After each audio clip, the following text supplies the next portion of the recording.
أعوذ بالله من الشيطان الرجيم.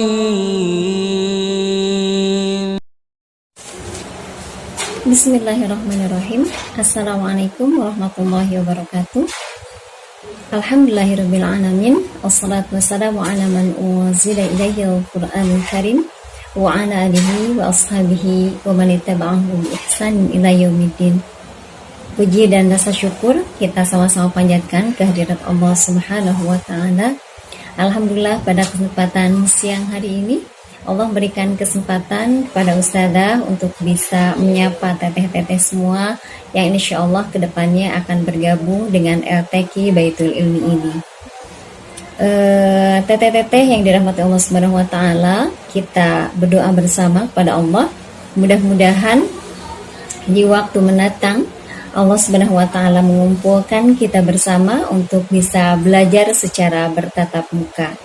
Semoga Allah segera mengangkat pandemi ini dan memberikan kesehatan kepada kita semuanya.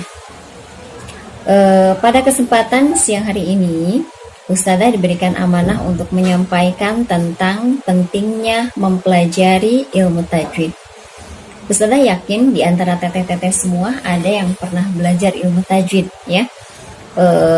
Jadi mungkin ini bentuknya hanya mengingatkan saja untuk teteh-teteh semua, atau kalau seandainya di antara teteh-teteh ada yang belum pernah mempelajari hal ini, mungkin kita bisa coba belajar bersama begitu ya, tentang apa itu pentingnya belajar ilmu tajwid atau ilmu tahsin. Al-Quran itu merupakan panduan hidup bagi manusia.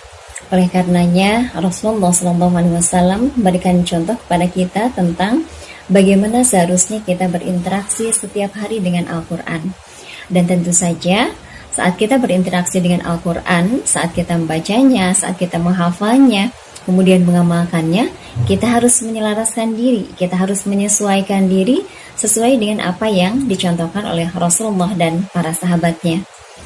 Dan teteh-teteh mungkin tahu begitu ya, proses turunnya Al-Quran itu melalui malaikat Jibril, kemudian dibacakan langsung kepada Rasulullah SAW.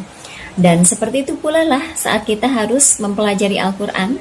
Jadi saat belajar Al-Quran, terlebih lagi nanti ke depannya teteh-teteh akan menghafal Al-Quran, maka yang harus kita perkuat itu adalah ilmu tentang bagaimana cara membaca Al-Quran yang baik dan benar sesuai dengan tuntunan yang diperintahkan oleh Rasulullah.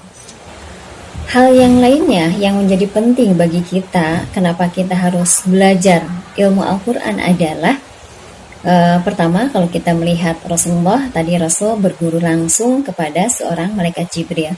Dan tentu seperti itu pula begitu ya, kewajiban yang ada pada diri kita, yaitu saat kita belajar itu kita harus memiliki seorang guru.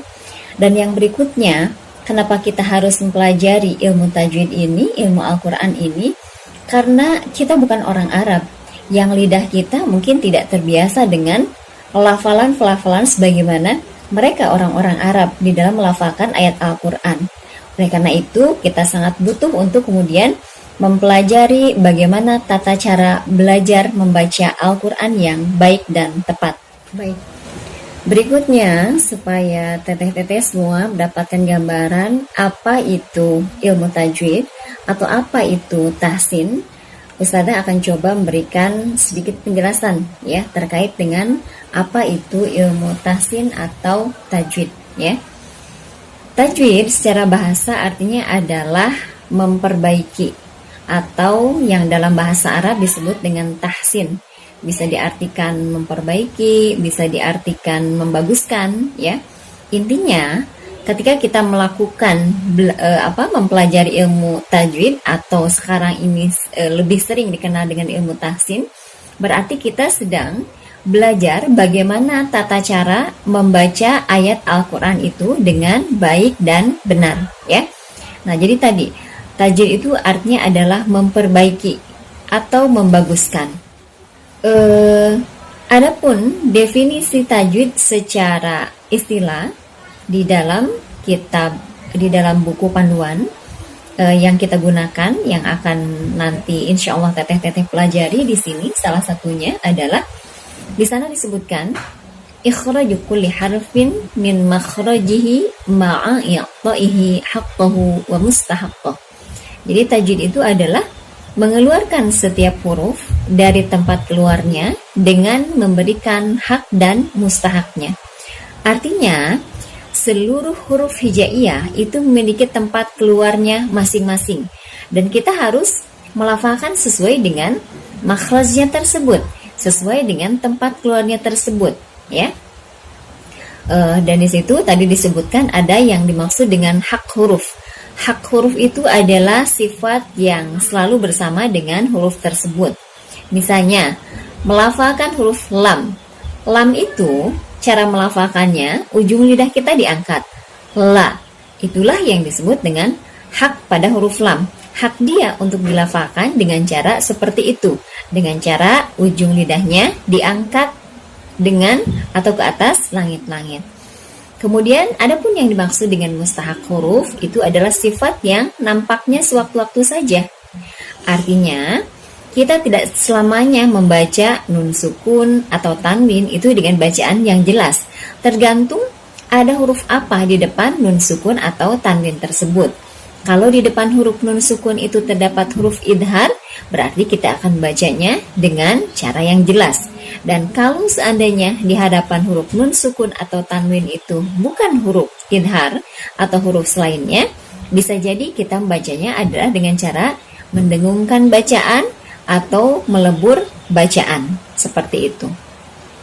Contoh, ketika nun sukun menghadapi huruf alif atau huruf hamzah, man amana.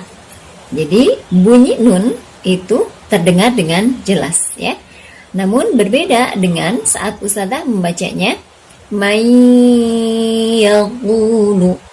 mayyaqulu, seperti itu, ya.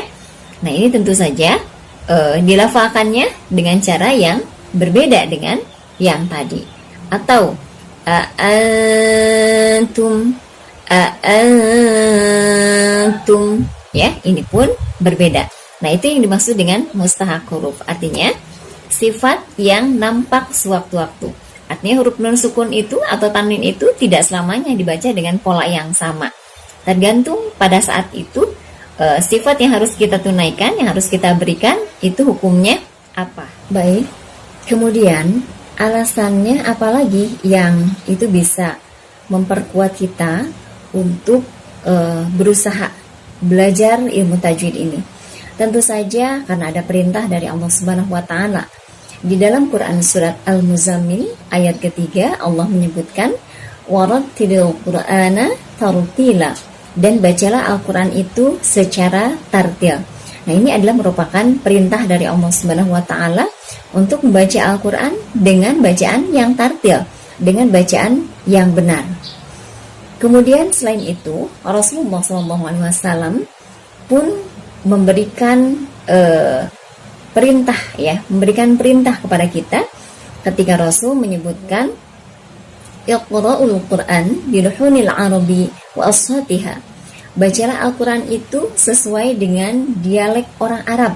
Nah, ini adalah juga merupakan perintah dari Rasulullah tentang bahwa seharusnya ketika kita membaca Al-Quran, maka kita harus menyesuaikan lidah kita dengan kebiasaan lidah orang-orang Arab saat mereka sedang melantunkan ayat Al-Quran. Imam Al-Jazari, beliau adalah merupakan pakar di dalam ilmu tajwid. Beliau mengatakan di dalam kitabnya, wal akhdhu bit tajwidi hatmul lazim man lam yujawwidil qur'ana athim li'annahu bihil ilahu anzala wa hakadha minhu ilaina wasala. Membaca Al-Quran dengan tajwid hukumnya adalah wajib, dan barang siapa yang baca Al-Quran tidak dengan tajwid maka dia berdosa. Karena demikianlah Allah menurunkan Al-Quran, dan seperti itu pula lah Al-Quran sampai kepada kita darinya.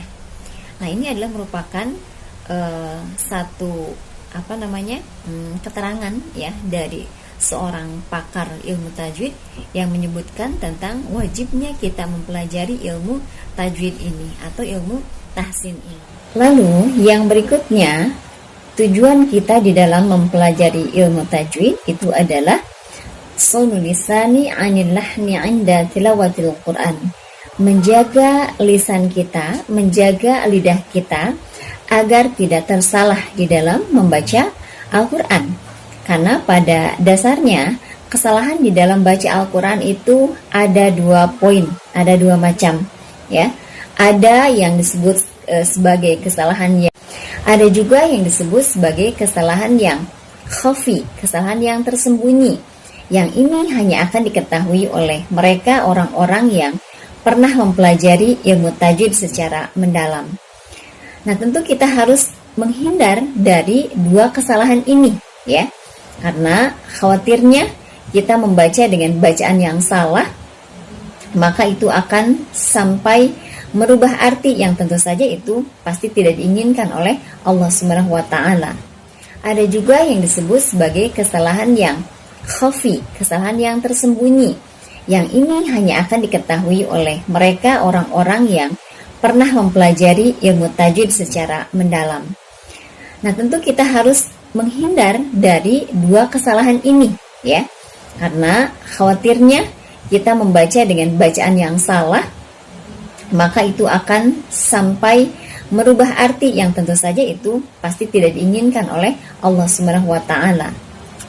Salah satu contohnya misalnya saat kita sedang tilawah Al-Qur'an kemudian kita mengganti huruf, ya. Misalnya yang sering kita dengar, ya, ketika ada orang yang membaca surat Al-Fatihah, Alhamdulillahi Rabbil Alamin. Seharusnya seperti itu. Tetapi ada yang membacanya dengan pola baca Alhamdulillahi Rabbil Alamin. Yang satu membaca dengan bacaan Alamin. Yang satu membaca dengan cara mengganti huruf Ain dengan Hamzah menjadi Alamin. Dan tentu saja ini adalah merupakan kesalahan yang fatal karena ini akan sanggup merubah arti yang tentu saja tidak Allah inginkan, gitu ya. Atau kesalahan yang jali yang berikutnya misalnya adalah membaca bacaan yang pendek kemudian dipanjangkan, ya. Misalnya bacaan la tarawunnal jahim dibacanya menjadi la tarawunnal jahim. Nah, seperti itu. Nah, tentu saja itu adalah satu pernyataan yang berbeda, ya. Ketika kita membaca la tarawunnal jahim dengan lamnya dibaca pendek, ya, dibaca 1 harokat, itu artinya adalah sungguh kalian akan menyaksikan neraka jahanam. Tetapi ketika kita membaca dengan huruf lamnya dibaca dengan panjang, maka itu sebaliknya. Berarti itu sebuah pernyataan yang kita ucapkan, sungguh engkau tidak akan pernah menyaksikan, sungguh kalian tidak akan pernah menyaksikan neraka jahanam, gitu ya. Antara la tarawunna dengan la tarawunna. Nah, jadi seperti itu, ya. Itu adalah merupakan contoh kesalahan yang jali, yang jelas. Atau kesalahan jali yang berikutnya adalah merubah harokat. An'amta menjadi an'amtu dan seterusnya. Itu adalah merupakan kesalahan yang terang, yang jelas, gitu ya, terlihat. Nah, kemudian yang kedua, contoh kesalahan yang jali, contoh kesalahan yang khafi, kesalahan yang ringan, yang tersembunyi, ini hanya akan terdeteksi oleh mereka yang pernah belajar ilmu tahsin secara mendalam, gitu ya. Misalnya saja ada orang yang membaca bacaan gunnah, tetapi gunnahnya penahanannya itu kurang, ya. Misalnya Qul a'udzu birabbin nas. Nah, birabbin nas. Ketika nun bertasydid itu dibacanya harus dengan cara tahan, gitu ya. Dengungkan dan tahan. Berarti kita harus memberikan menambah kadar penahanan pada ayat tersebut, ya. Qul a'udzu birabbin nas, ya. Jadi tidak cukup dengan kata binas, tapi harus binnas. Nah, itu adalah merupakan kesalahan yang khafi, kesalahan yang ringan, ya. Itu mungkin teteh-teteh yang dirahmati Allah Subhanahu wa taala, itu sepintas tentang ilmu tajwid atau tentang ilmu tahsin, yang mudah-mudahan dari yang sedikit ini mendapatkan teteh-teteh semua mendapatkan gambaran tentang bagaimana pentingnya kita saat kita harus mempelajari ilmu tajwid atau ilmu tahsin ini, ya. Mudah-mudahan ilmu yang sedikit ini bisa bermanfaat untuk kita semuanya. Itu saja yang bisa Ustazah sampaikan. Wassalamualaikum warahmatullahi wabarakatuh.